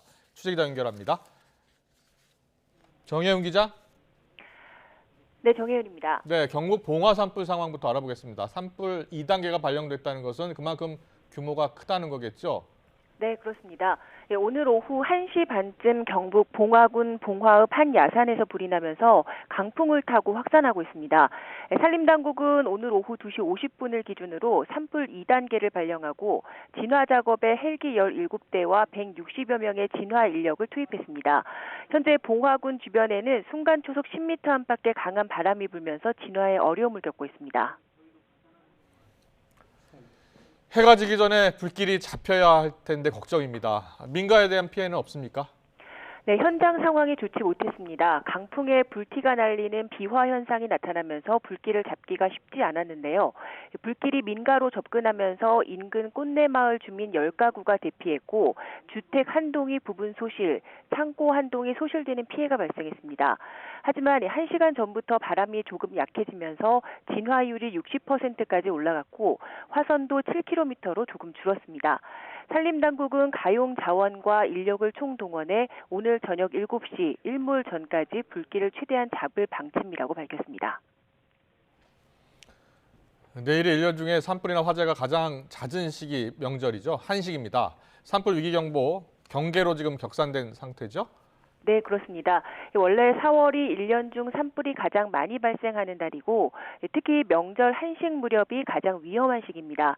이런 상황을 반영하듯 산림청은 어제 오후 3시에 국가 산불 위기 경보를 주의에서 경계로 한 단계 격상했습니다. 전국적으로 건조한 날씨가 이어지는 데다 절기 청명과 식목일, 명절 한식까지 겹쳐 산을 찾는 사람들이 급증하기 때문입니다. 특히 오늘 서울과 영동 등 내륙 곳곳에 다시 건조특보가 내려졌는데 지난 3월 13일 건조특보가 모두 해제된 이후 약 20여일 말입니다. 산림당국은 이번 주와 다음 주까지 전국적으로 산불 위험이 높은 수준을 보이겠고 지형적인 영향을 받는 동해안은 매우 높은 수준을 보이겠다고 밝히고 산불에 대한 각별한 경계를 당부했습니다. 지금까지 YTN 정혜윤입니다. 북한의 김여정 노동당 부부장이 남한에 총포탄을 쏘지 않겠다라고 하면서도 남한이 대결을 선택한다면 핵 무력 임무를 수행하겠다고 밝혔습니다. 취재기자 연결해서 이번 담화 내용과 그 의미를 알아보겠습니다. 신준명 기자. 네, 통일외교 안보부입니다. 김여정 부부장의 발언 내용부터 자세히 전해주시죠. 네, 김여정 부부장이 오늘 노동신문을 통해 또다시 담화를 발표했습니다. 서 국방장관의 사전 원점 정밀 타격 발언에 대한 비난 담화를 낸 지 이틀 만인데요. 김 부부장은 남한이 자신들과 군사적 대결을 선택하는 상황이 온다면 핵 전투 무력이 임무를 수행하게 될 것이라며 위협했습니다. 또 이런 상황까지 간다면 무서운 공격이 가해질 것이며 남한군은 괴멸, 전멸에 가까운 참담한 운명을 감수해야 할 것이라고 강조했습니다. 김 부부장은 이번에도 서 장관의 발언을 두고 대단히 큰 실수라며 선제 타격 가능성에 대해 운운한 것 자체가 매우 위험하고 좋지 않은 발상이라고 비난했습니다. 다만 누가 자신들을 다치게 하지 않는다면 먼저 치지 않는다며 김정은 국무위원장이 이미 자신들의 주적은 전쟁 그 자체지 남한이 아니라고 명백히 밝혔다고 말했습니다. 그러면서 핵 무력의 사명은 전쟁에 말려들지 않는 것이 기본이라며 핵 보유의 정당성을 강조했습니다. 특히 남한을 겨냥해 총포탄 한 발도 쏘지 않을 것이라고도 했는데요. 이는 서로 싸우지 말아야 할 같은 민족이기 때문이라며 한 발 물러서는 모습도 보였습니다. 핵 무력 사용을 언급하면서도 남한에 총포탄은 쏘지 않겠다. 이건 어떤 의미입니까? 네, 먼저 김 부부장의 이번 담화는 선제 타격 발언을 거듭 강하게 비난하면서 자신들의 핵 개발 정당성을 다시 한번 강조한 것으로 풀이됩니다. 또 먼저 총포탄을 쏘지 않겠다는 말은 향후 예상되는 도발의 책임이 남한에 있을 것이라는 점을 암시한 것으로도 분석됩니다. 하지만 선제 도발을 하지 않겠다고 밝히면서 우리의 차기 정부에 대해 대화의 여지는 남겨놓은 것으로 해석될 수 있습니다. 그렇더라도 핵 무력을 계속 강조한 점으로 미뤄 비핵화는 하지 않겠다는 의지는 굽히지 않았습니다. 이와 함께 우리가 북한을 선제 공격할 수 있다는 위기의식을 강조해 북한 내부 체제의 결속을 도모하려는 의도도 있는 것으로 보입니다. 어찌됐든 북한 대남 정책을 총괄하는 김여정 부부장이 계속 대남 비난 담화를 내고 있다는 점에서 향후 남북관계에 좋지 않은 영향을 예고하고 있다는 것은 분명해 보입니다. 지금까지 통일외교 안보부에서 전해드렸습니다. 네, 우크라이나 상황을 좀 더 자세히 알아보겠습니다. 자신들이 점령한 기간 동안 민간인 피해는 한 명도 없었다면서 이 부차라는 작은 도시의 집단 학살을 부인했었죠. 이 러시아의 주장이 위성 사진을 통해서 거짓으로 밝혀졌습니다. 국제사회가 추진하고 있는 푸틴 러시아 대통령의 전범 재판 회부는 현실이 될 수 있을지도 주목됩니다. 국제부 호준석 기자 나와 있습니다. 어서 오세요. 어서 오십시오. 안녕하십니까? 네, 안녕하십니까. 전 세계가 분노하고 있습니다. 그 우크라이나 도시 소도시에서 민간인 치신 수백 구가 발견이 됐지 않습니까? 네. 예. 그런데 이게 러시아가 부인했는데 지금 위성 사진을 통해서 확인됐다는 게 어떤 내용입니까?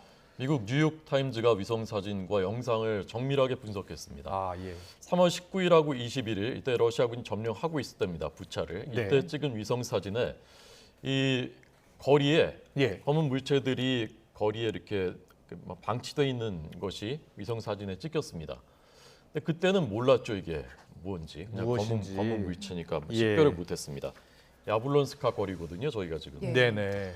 근데 이제 수복한 다음에 러시아군이 3월 30일에 퇴각했고 수복한 다음에 들어가서 그 거리의 영상 사진을 찍어 보니까 그 검은 물체가 바로 그 민간인들의 시신이 방치돼 있었던 것이었습니다. 네. 이것 말고도 이제 몇 건이 더 이런 식으로 확인이 됐습니다. 네. 근데 그 전에 이제 유엔 주재 러시아 대사 네벤지아 대사가 예. 이게 자기들을 30일 날 나가는데 그 후에 조작한 거다 이게 이 사진들이 예. 영상들이라고 주장을 했었거든요. 근데 이제 거짓으로 밝혀진 것이죠. 러시아가 사실 이번에 우크라이나 공격할 계획이 없다. 그다음에 들어간 다음에는 민간인 공격 안 한다. 그다음에 마리우폴 병원 폭격한 건 우크라이나 자작극이다. 우리 집속탄 안 썼다. 계속해서 거짓말을 해왔습니다. 그러니까요. 또 과거의 전력이 있습니다. 예. 2000년 체첸 내전, 2010년 이후에 시리아 내전에서 잔혹한 전쟁 범죄에 저질렀었고 더 거슬러 올라가면 2차 세계대전 때 나치 독일이 행했던 만행 못지않게 옛 소련군도 독일에 들어가서 민간인 상대로 끔찍한 범죄를 저질렀었습니다. 네. 이런 것들 다 국제사회가 기억하고 있는 것이죠. 그렇군요. 자, 지금 이 러시아군의 공격을 받고 민간인들이 무차별 지금 살해가 됐고 집단 매장된 그 상황을 지켜보는 우크라이나 국민들은 지금 어떤 마음이 들까요? 네, 저희가 우크라이나 출신인 올레나 쉐겔 한국어회대 교수를 연결했습니다. 자세한 이야기 들어보겠습니다. 교수님 나와 계시죠? 네, 안녕하세요. 네, 교수님 안녕하세요. 교수님, 이 부차라는 도시 인구가 약 한 4만 명 정도 되는 아주 작은 도시라고 알려졌습니다. 민간인 학살 소식을 접하시고 어떤 생각이 드셨습니까? 말씀하시는 대로는 부차는 키예프 위선 도시로 인구가 4만 명도 안 되는데 네. 원래 강도 있고 공원도 있고 있었죠. 예. 키예프에서 산 사람들이 거기에 별장도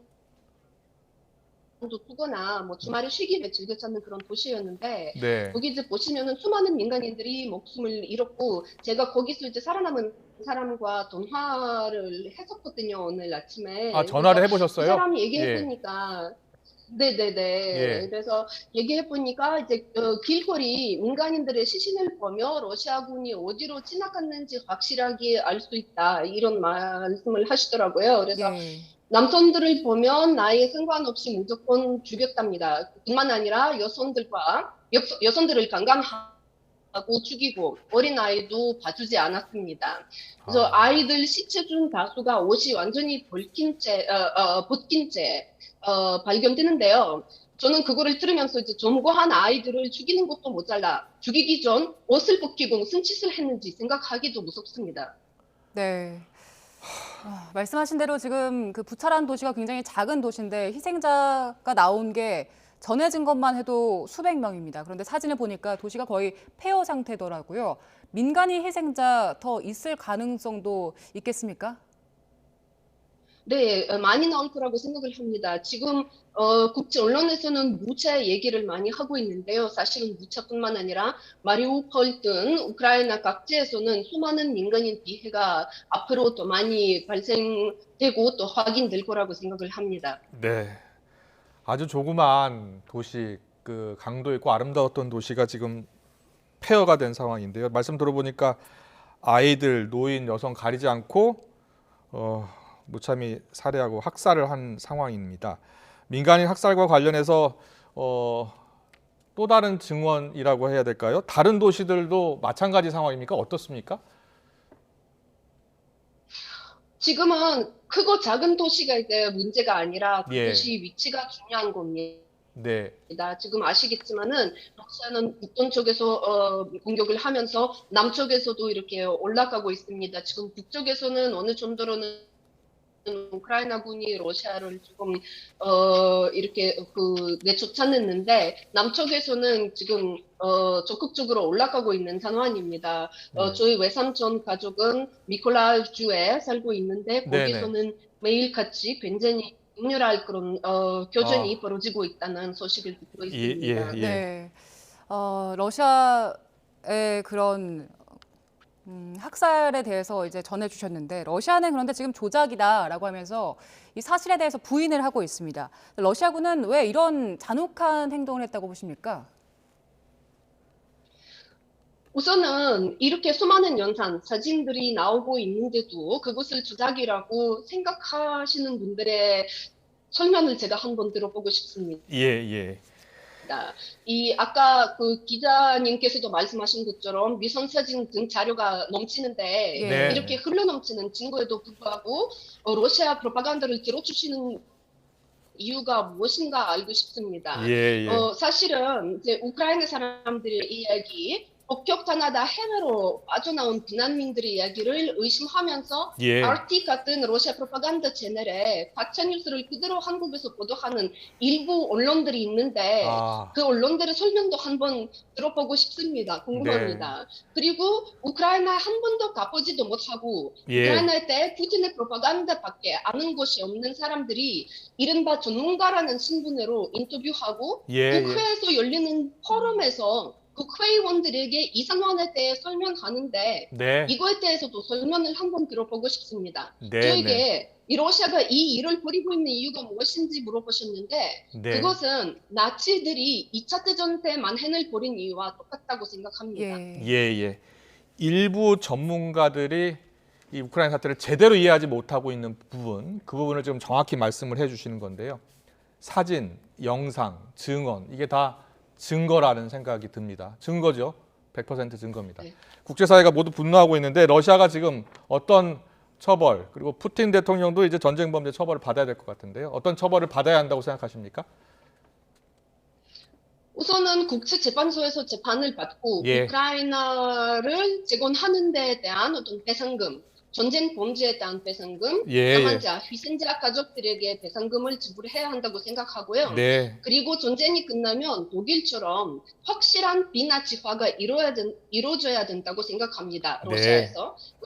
왜냐하면 지금 푸틴의 정권은 파시즘 정권이기 때문이라고 생각합니다. 네, 이제 국제사회가 더 나서야 될 것 같은데 구체적으로 어떤 도움이 필요할까요? 우선은 우크라이나의 이제 하늘의 항구는 닫는 게 최우선이고요. 이 얘기는 지금 나온 지 꽤 오래됐는데 지금 여러 가지 나라의 그 부분에 대한 이제 동의가 없어서 결국에는 무차와 같은 비극이 지금 일어나고 있는 것이거든요. 지금은 미국이나 영국 등 국가에서는 여러 가지 그 무기 지원 등 여러 가지 지원들이 이루어지고 있는데 사실은 이런 무기 지원뿐만 아니라 경제적인 제재가 더욱더 강화해야 된다고 생각을 하고 하루빨리 전쟁이 끝나야 된다고 생각합니다. 알겠습니다. 우리 언론들도 YTN도 이 참상에 대해서 제대로 보도를 하고 그리고 우크라이나가 빨리 평화를 찾기를 기원하겠습니다. 오늘 말씀 잘 들었습니다. 교수님 고맙습니다. 네, 감사합니다. 네, 우리 최길 교수님이 아침에 직접 전화를 해보셨다고 하네요. 지금 뭐 알려진 것보다 더 심합니다. 어린아이들까지도 무차별로 이렇게 학살했다고 하네요. 그러니까 이제 말씀하신 대로 이게 조작이라고 하는데 증언이 너무 많거든요. 그러니까요. 그러면 모든 주민들을 다 공모해서 이렇게 거짓 증언을 그게 가능한가? 서방 언론들이 여러 개 권위 있는 매체들이 거기에 다 속는다는 게 가능한가? 이제 그건 상식적인 얘기고요. 조금 전 말씀하신 대로 이 지역이 중요합니다. 러시아군이 들어가자마자 호스토멜 공항이 있는 곳이거든요. 여기 장악하고 바로 붙어 있는 데가 부차 장악하고 그다음에 이르핀.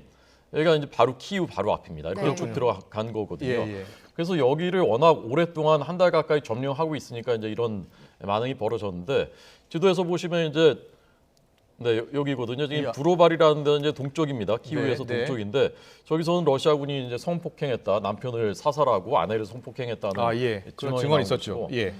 좀 전 보십시오. 여기 저 체르니 히우, 그다음에 그 옆에 이제 수미, 이 북부도 다 점령했었던 데거든요. 네. 러시아가. 그다음에 지금 남부 쪽은 점령한 도시가 많습니다. 네. 그렇다면은 이곳에서는 그런 일이 없었을까 하는 예. 이제 합리적인 의심을 하게 되는 것이죠. 네, 상황이 이렇다 보니까 지금 미국 바이든 대통령은 푸틴 대통령을 전범 재판에 회부할 것이다라고 했는데, 근데 그 제노사이드에는 선을 긋고 전범 재판으로 얘기를 했네요. 제노사이드라는 것은 이제 규정이 네. 그 나토 국가 정상 중에도 제노사이드라고 규정한 곳이 있고 스웨덴. 보통은 우리가 집단 학살이라고 하면 홀로코스트 같이 몇백만 명 또는 뭐 수단 다르푸르처럼 몇십만 명 이런 것들을 제노사이드라고 해왔기 때문에 이게 정의에는 부합합니다. 지금 제노사이드 조약의 정의에는 부합하는데 과거 사례들보다는 피해 규모가 적기 때문에 이 부분은 이제 논쟁이 있을 수 있고, 그렇죠. 이제 유엔이 조사해서 이제 규정을 할 더 것이고요. 조사를 해봐야 될 것 같습니다. 어쨌건 이제 전쟁 범죄라는 것은 분명한 사실이고, 그래서 이제 푸틴 대통령을 그러면 국제형사재판소에 아까 세계 교수님도 보내야 된다고 하시는데 여기가 이제 개인의 범죄를 처벌하는 곳입니다. 국제형사재판소. 그렇군요. 네덜란드 헤이그에 있습니다. 본부가. 그런데 우크라이나는 비회원국이지만 자기 땅에서 벌어진 일이기 때문에 조사를 요구하면 ICC가 이제 조사를 할 수 있습니다. 네네. 그리고 기소도 할 수 있습니다. 그러나 푸틴 대통령을 기소한다고 해서 끌고 와서 재판정에 세우지 못하죠. 네. 그렇지만 푸틴 대통령이 ICC 다른 회원국을 갈 때는 걱정을 해야 됩니다. 거기 갔을 때 내 심정이 인도되지 않을까?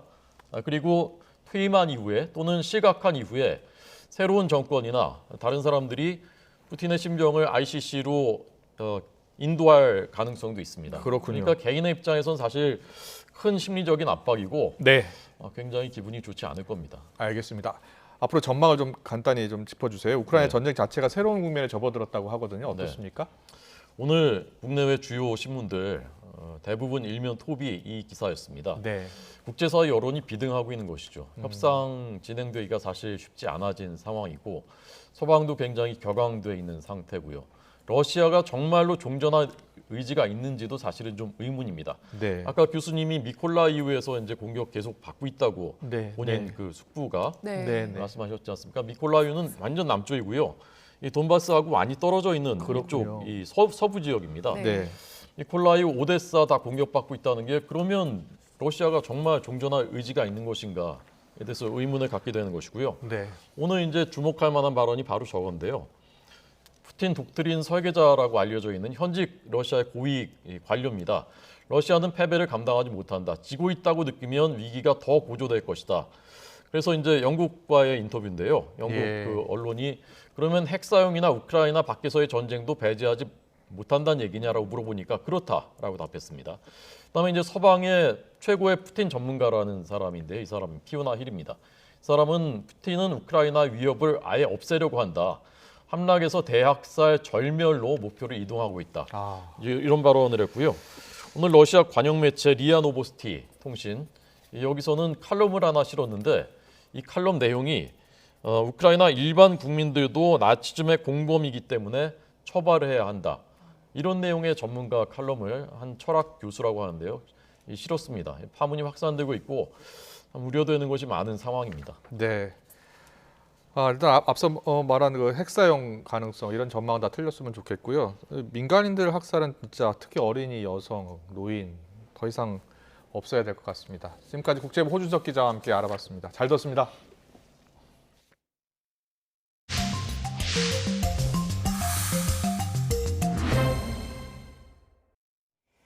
이재명 전 더불어민주당 대선 후보의 배우자 김혜경 씨의 법인카드를 유용한 의혹과 관련해서 경찰이 어제 경기도청과 함께 핵심 인물인 전 경기도청 직원의 자택도 압수수색한 걸로 확인됐습니다.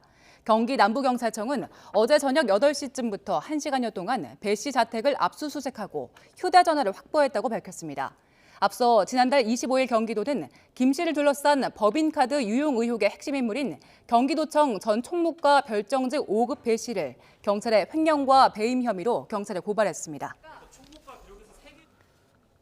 한국수력원자력이 내년 4월 수명이 끝나는 고리 2호기를 계속 가동하기 위해서 안전성 평가 보고서를 원자력 안전위원회에 제출했습니다. 윤석열 정부의 핵심 공약 중 하나였던 원전 확대 정책이 취임 전부터 속도를 내는 모습입니다. 보도에 양회영 기자입니다. 내년 4월 수명이 끝나는 고리 2호기의 계속 운전을 위한 절차가 시작됐습니다. 한국수력원자력이 고리 2호기의 주기적 안전성 평가 보고서를 원자력 안전위원회에 제출했습니다. 주기적 안전성 평가는 원자력 안전법에 따라 10년마다 원전의 안전성 평가와 주요 기기 수명 평가, 방사선 환경 영향 평가 등 14개 항목을 종합적으로 확인하고 개선 사항을 찾는 평가입니다. 이 보고서의 원래 제출 기한은 지난해 4월 8일까지였지만 한수원이 이를 1년 연장해달라고 원안위에 요청했습니다.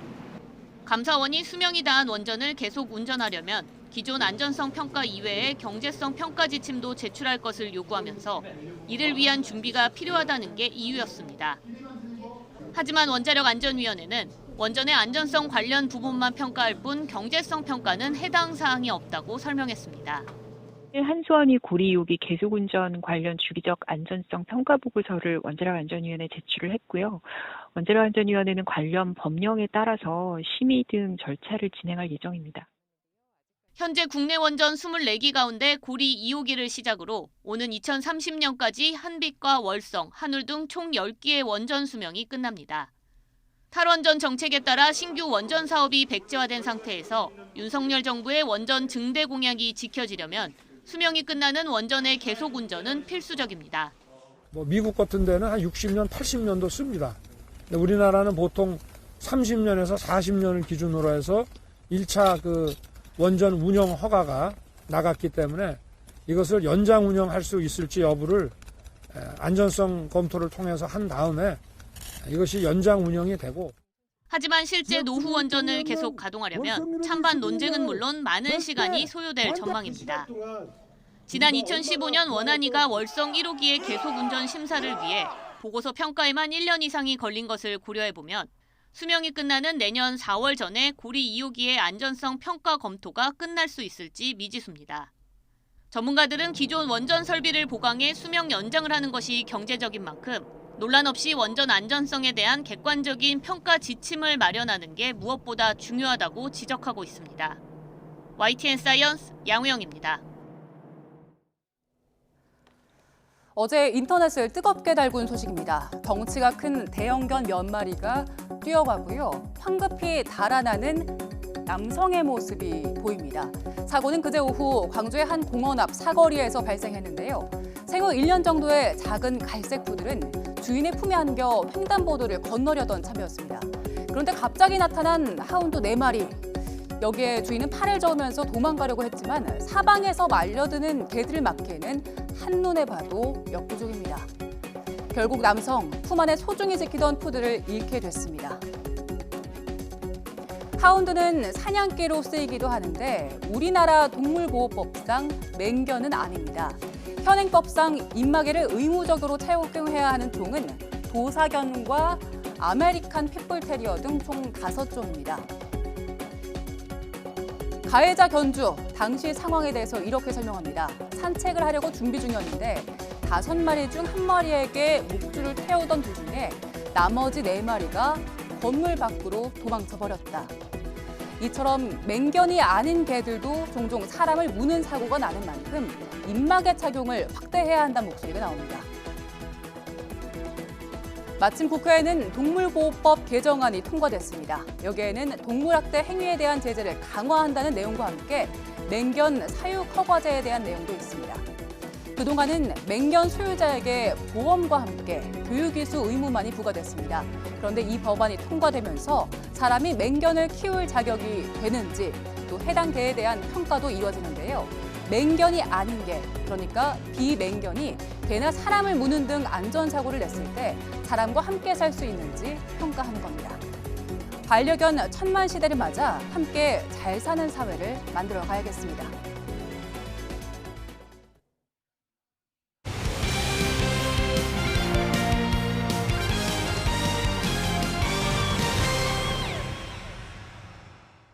남자 배구 최강을 가리는 챔프전 1차전이 잠시 후 막을 올립니다. 디펜딩 챔피언 대한항공과 도전자 KB손해보험이 뜨거운 승부를 예고하고 있습니다. 취재기자 연결합니다. 이지은 기자.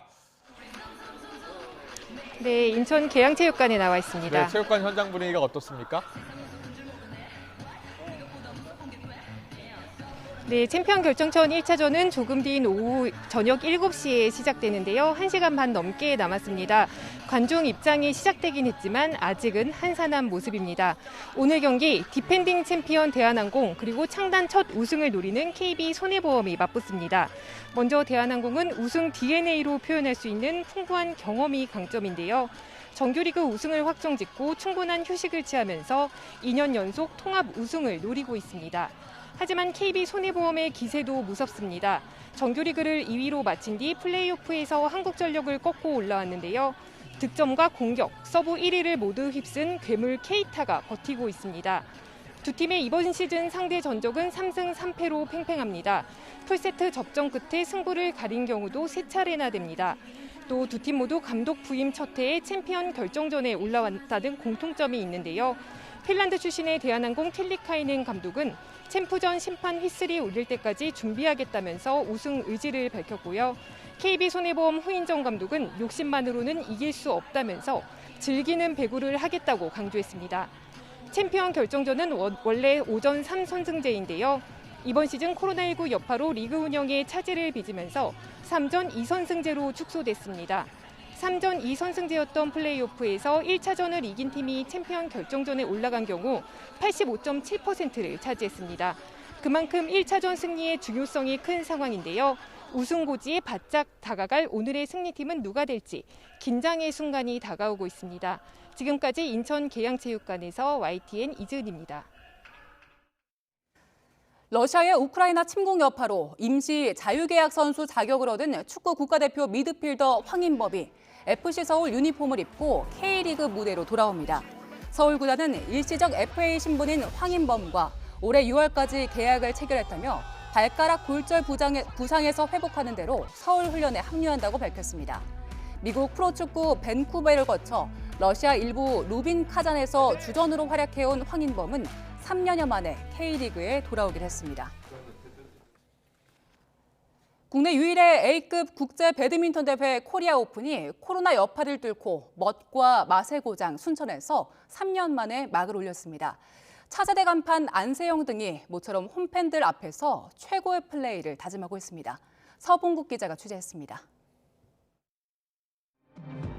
특유의 그물망 수비로 상대를 무장해제하는 세계 4위 단식 에이스 안세영. 도쿄올림픽 경험을 바탕으로 지난 연말 프랑스 오픈 1위, 최근 최고권위 전용 오픈 준우승을 차지하며 명실상부 월드스타 반열에 올랐습니다. 유럽 투어 이후 코로나에 확진돼 주춤했지만 3년 만에 국내에서 열리는 코리아 오픈에서는 시차 없는 익숙한 환경 속에 최고의 경기력이 기대됩니다. 저는 올해에는 좀 기복이 없는 선수가 되고 싶어가지고 되게 꾸준하게 성적을 내는 게 좋아지는 게 아닌가 싶어요. 천적이자 도쿄 금메달 중국 천위 페이와는 결승에서 만나는 대지. 상대 전적 6전 전패, 서력을 벼르고 있습니다. 전체적으로 수비나 이런 쪽으로는 좋은데 공격적인 부분이 조금 약하다 보니까 본인이 좀 공격 패턴을 좀 꺼려하는 것 같아요. 그래서 그 부분을 좀 집중적으로 좀 할 수 있게.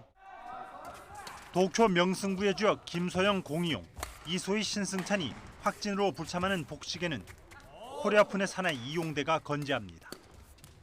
어느덧 소속팀 최고 참이자 플레잉 코치.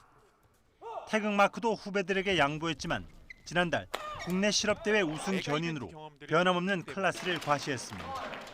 코리아 오픈은 8회 정도 우승을 했더라고요. 그래서 코리아 한국에서 하는 경기면 제가 컨디션 좋게 항상 경기를 했기 때문에 이번에 월드 투어 슈퍼 500 레벨의 특급 대회.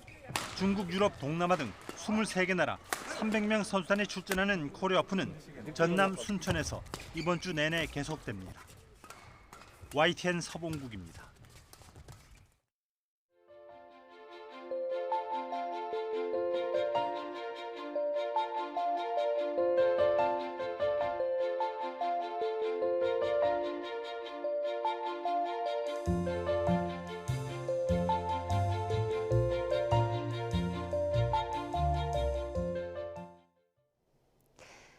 서울은 이제 막 벚꽃이 꽃망울을 터뜨리고 있지만 앞서 보신 것처럼 진해 등 남부지방은 벚꽃이 만개하며 온 세상이 연분홍빛으로 바뀌었습니다. 바라보기만 해도 마음이 따뜻해지는데요.